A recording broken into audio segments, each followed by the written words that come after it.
There is a weight many carry but few speak of, an invisible burden pressed against the chest. Money, not just the lack of it, but the fear of losing it. The endless chase for more. The sleepless nights spent calculating, comparing, grasping. Have you ever felt like your self-worth is measured by your bank account? The Buddha once said, "Contentment is the greatest wealth." So then, why do we trade our peace for digits on a screen? Where, truly, is your treasure stored? We are taught from a young age that success is accumulation. More things, more status, more security. But each possession whispers a promise it can't keep. Own me and you'll be safe. Yet the more we acquire, the more we fear losing. Isn't it strange how money, which was meant to serve, quietly becomes our master? The Buddha taught that attachment is the root of suffering. So, what if freedom isn't in gaining more, but needing less? He once worked 3 jobs, barely slept, and still felt behind.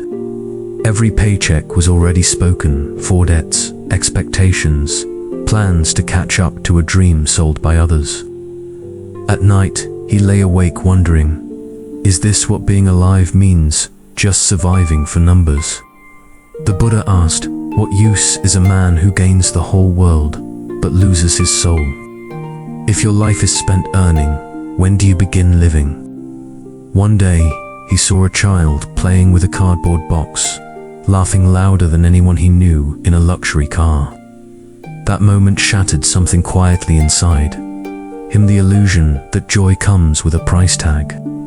When did we start believing that happiness must be bought, that worth is worn, not felt? The Buddha said, the foolish man seeks happiness in the distance. The wise grows it under his feet. So ask yourself, what have you already forgotten to be grateful for? He passed by an old monk sweeping leaves in silence, his robe simple, his smile unshakable.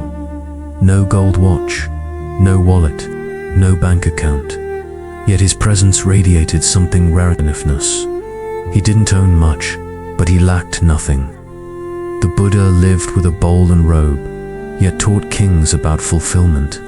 So tell me, is your hunger for money or for peace dressed like prosperity? In a dream, he ran endlessly through a maze made of price tags. Every turn, a new desire. Every exit, just another entrance. No matter how fast he moved, the feeling of not enough chased him like a shadow. He woke up sweating, heart pounding, wondering how much is finally enough. The Buddha taught, desire is a fire that consumes the one who feeds it. So ask yourself, are you chasing money, or are you running from something deeper? He once believed that saving more would ease his fear. But the more he saved, the more anxious he became, checking numbers, scanning markets, fearing loss. Security, he realized, wasn't in the amount, but in his attachment to the amount. The Buddha taught, freedom is not having more, but needing less. So what is your wealth built on numbers, or your ability to be still without them? He once held a torn bill in his hand and watched how even damaged money still held value. It made him wonder, why do we see others as worthy only when they look whole or wealthy? Society teaches us to judge by currency, not by compassion. But the Buddha looked beyond robes, crowns, and coins. He saw the heart. So ask yourself, when you meet someone, do you see their balance or their being? He visited a marketplace where voices rose with urgency, everyone shouting prices, claiming value. But in one corner sat a silent artisan, carving quietly with devotion, not haste. No flashy sign, no bargaining, just presence. And strangely, more people began to gather near him, drawn by the calm. The Buddha taught, your work is to discover your work and then, with all your heart, to give yourself to it. So, are you selling your time or offering your truth? In his notebook, he once wrote, when I finally earn enough, I'll rest. Years passed, numbers grew, but rest never came, only more goals, more gaps to fill. It hit him like thunder one evening. He had confused wealth with peace. But peace doesn't come after the struggle, it comes when we stop struggling with the idea of more. The Buddha reminded, peace comes from within. Do not seek it without. So, what if your pursuit of money is actually a search for silence? He watched a leaf fall gently from a tree, silent, effortless, unresisting. It didn't cling to the branch, nor did the tree mourn its loss.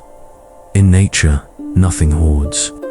Everything flows, releases, renews. But humans, in our fear, grip tightly to what was never meant to stay. The Buddha taught, you only lose what you cling to. So ask yourself, what are you clinging to, and what is it costing your soul? He sat in a cafe, overhearing a group comparing salaries, houses, cars. Each tried to speak louder, as if louder meant richer. But he noticed something beneath their laughter, a tightness in their eyes, a desperation in their pride. The Buddha taught, better than 1,000 hollow words is one word that brings peace. So ask yourself, are you speaking to connect or to compete? He remembered how his father worked late into the night, chasing security he'd never lived to enjoy. The house got paid off, the car stayed shiny, but the man faded quietly, unnoticed. In chasing a future, he missed the present. The Buddha asked, what is this life if not lived moment by moment? What are you postponing joy for? And will it still be waiting when you finally arrive?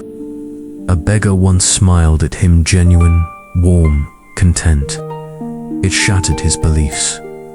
How could someone with nothing radiate such peace?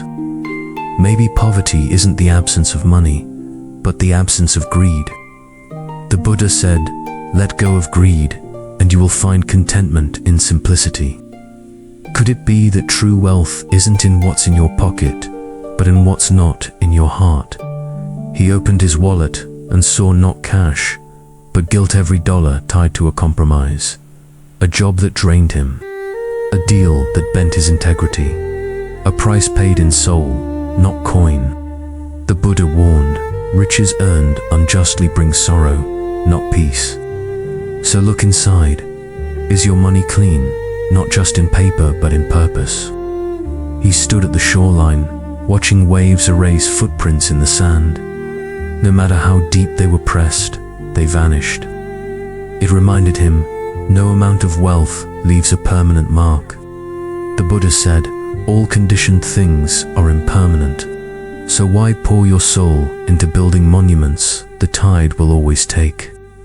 He met a traveler who owned only a backpack, yet spoke of seeing the world with wonder. No mortgage, no status, no deadlines, just stories etched in memory, not in debt. The traveler smiled and said, the lighter you carry, the farther you go. The Buddha taught, renunciation is not giving up the world, it's giving up bondage. So what are you holding on to that's actually holding you back? He once obsessed over savings, calculating every risk, building walls of protection, but no number could shield him from life's sudden turns, illness, loss, endings.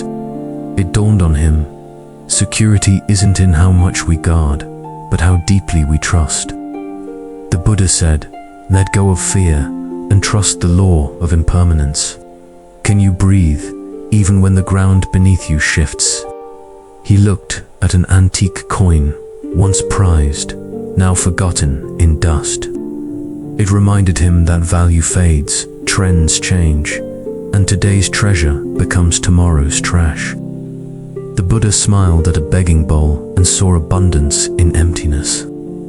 So why fear losing what was never truly yours to begin with? Can impermanence be a gift, not a threat? He stood in a store aisle, frozen, torn between a want and a need.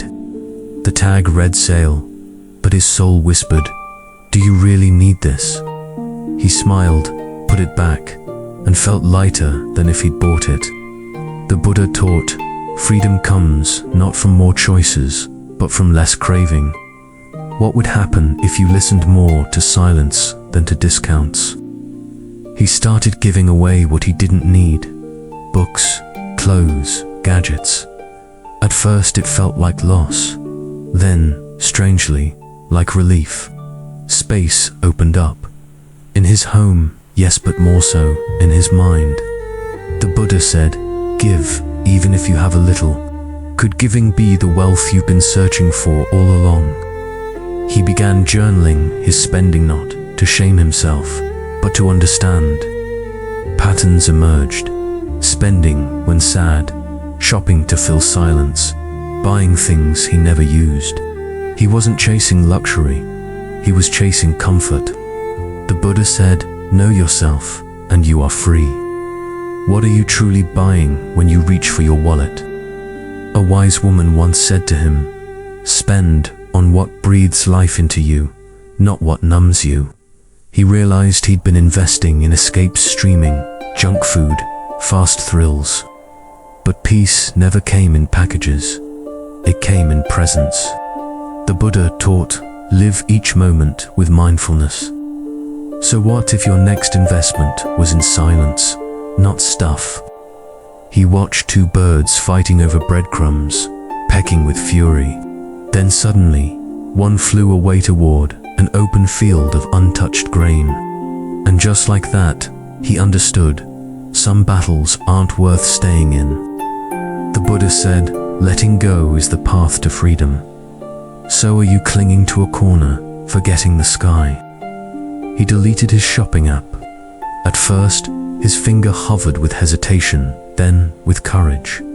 It wasn't about the app, it was about reclaiming control. The Buddha taught, discipline is the path to freedom. What would your life look like if you stopped feeding every impulse? He gave himself one day with no spending, no buying, no browsing, just being. At first it felt strange, then liberating. He noticed sounds he'd long ignored, birds, breath, silence. He laughed, realizing the world offers so much for free. The Buddha said, the greatest wealth is to live content with little. Can you sit with yourself without the need to consume? In the forest, he saw a tree that had lost all its leaves, bare, silent, exposed. Yet it stood with grace, awaiting spring, unafraid of emptiness. It taught him this: stillness is not lack, it is preparation. The Buddha said, only when the cup is empty can it be filled. So what if losing is not the end, but the beginning of something clearer? He once tried to meditate, but thoughts of bills, savings, and career goals stormed in. But the monk beside him whispered, let each thought pass like a cloud. Don't follow, just observe. Slowly, breath by breath, the storm began to clear. The Buddha taught, rule your mind, or it will rule you. What would your inner world look like if you stopped feeding fear? At a roadside stall, he bought a single orange and shared it with a stranger. They ate in silence, smiling, no transaction, no expectation. It was the most satisfying purchase he'd made in years. The Buddha said, happiness never decreases by being shared. When was the last time you gave simply for the joy of giving? He began spending on fewer things and more time. Time for his family, for walking barefoot, for watching sunsets. And in that space, he discovered a new form of wealth, presence. The Buddha taught, the present moment is the only reality. So, are you rich in what matters, or only in what fades? He looked in the mirror, not at his clothes, his watch, or his posture, but at his eyes. For the first time in years, he saw stillness, not tiredness, not hunger, not calculation, just calm. And in that gaze, he met himself, not the one who earns, but the one who is. The Buddha said, The greatest journey is the one within. So who are you without the numbers, the labels, the weight? He realized he had spent years building a castle of what-ifs and just in case. A fortress made of fear, not freedom. And yet, life still slipped through the cracks. Sunsets, laughter, love, never asking for payment.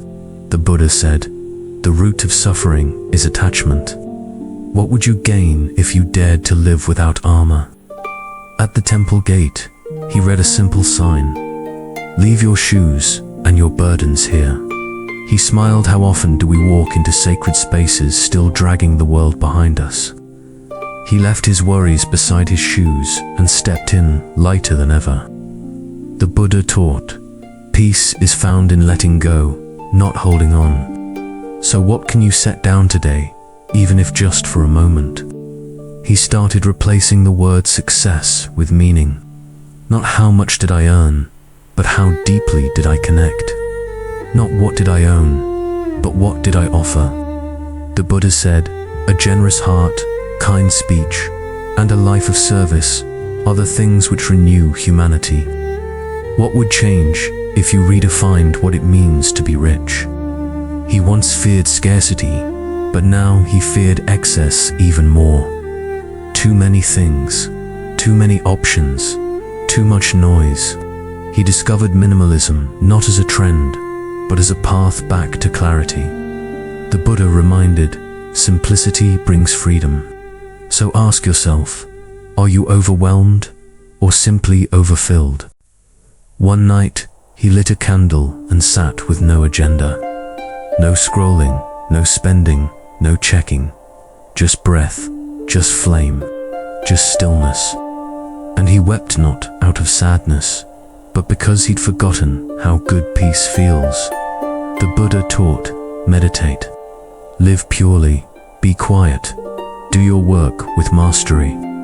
When was the last time you allowed yourself to do nothing and be completely whole? He once believed money solved everything until someone he loved fell ill.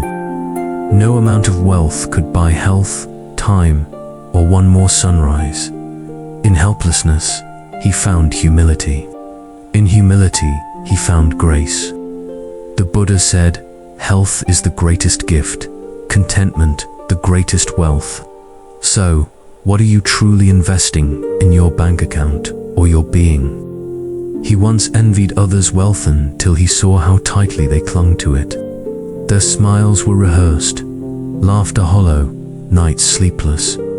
He realized, to possess is not always to be free. The Buddha taught, it is not the possessions, but the attachment to them that causes suffering. What if envy fades when you see the weight behind the gold? A child gave him a pebble, saying, it's lucky, I found it by the river. It held no monetary value, yet it warmed his chest more than any paycheck. It reminded him, value isn't in cost, but in connection. The Buddha said, the gift of a pure heart is the greatest gift. When did we forget how rich a moment can be? He sat with monks during alms rounds, noticing how they walked slowly, barefoot, smiling. They owned nothing, yet lacked nothing. Each step seemed to say, I have arrived, I need no more. The Buddha lived with one bowland, filled the world with wisdom. Could it be that in giving up everything, we gain the one thing we need most? He wrote a final list not of goals or purchases, but of moments he wanted to remember. A hug, a sunrise, a quiet morning. Not a single item could be bought and lived. The Buddha said, live every act fully, as if it were your last. So, when the end comes, will your hands be full, or your heart? He once feared being poor. Now, he feared being full but empty inside. What is the use of luxury if it drowns your soul in noise? The Buddha said, letting go gives us freedom, and freedom is the only condition for happiness. So what is it that you must release to be truly rich?